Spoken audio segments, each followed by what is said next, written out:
Alright, in this video I'm going to show you how Eye in the Sky Screener saves you a bunch of time keeping up to date on your stocks. You'll notice that this pink box at the top that's cycling through different stocks is showing you important information like insider trading sales and the ticker that applies to. You'll notice it's color-coded to the list that these things belong to.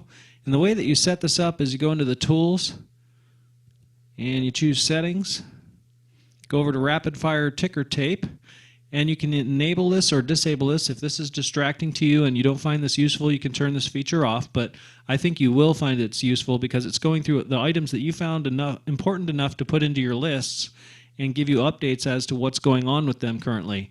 So what you'd do is you'd enable it, you'd pick the different lists that you want to enable this feature for, so you can disable it for some lists. If you don't want it to be on your favorites list, you can simply uncheck that box and it will no longer display messages for items inside your favorites list. You can choose how often it changes or cycles. Every 5 seconds. You can set it from anything from 1 to 5.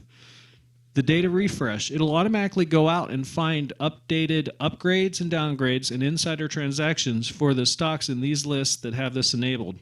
So it automatically looks for them every 5. You can set it between every minute to every 2 hours.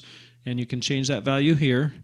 And then the different events that it shows. You can actually disable certain events. If you don't care about upgrades and downgrades, you can turn that off. And this box over here on the right is indicating how many days to go back or forward for the different types of things. So like if you have next earnings date, it'll go forward 5 days to let you know if an earnings report is coming up within the next 5 days for every stock that's in your lists. The upgrades and downgrades, these go backwards in time, so any upgrade or downgrade that's happened in the last 5 days will show up, but you can change this to like 3 days if you don't want to go back that far. And then insider transactions, same thing. You can choose how many days to go back. You hit save on this box, and then when you go back to your list, it'll start cycling through those things and keeps you on top of what's going on with your stocks that you showed interest in. So I think this is a very valuable feature. Why don't you check out the demonstration version of this software? It's good for 30 days. You don't have to enter a credit card or anything. You simply click that yellow button at the top of the screen, and I send you a demo code that allows you to use the full version of the software for 30 days. And I'm so confident that after 30 days, you'll find that it saves you time and makes you more money, that you'll want to go ahead and buy the full package. So go ahead and give that a try, and we look forward to hearing from you.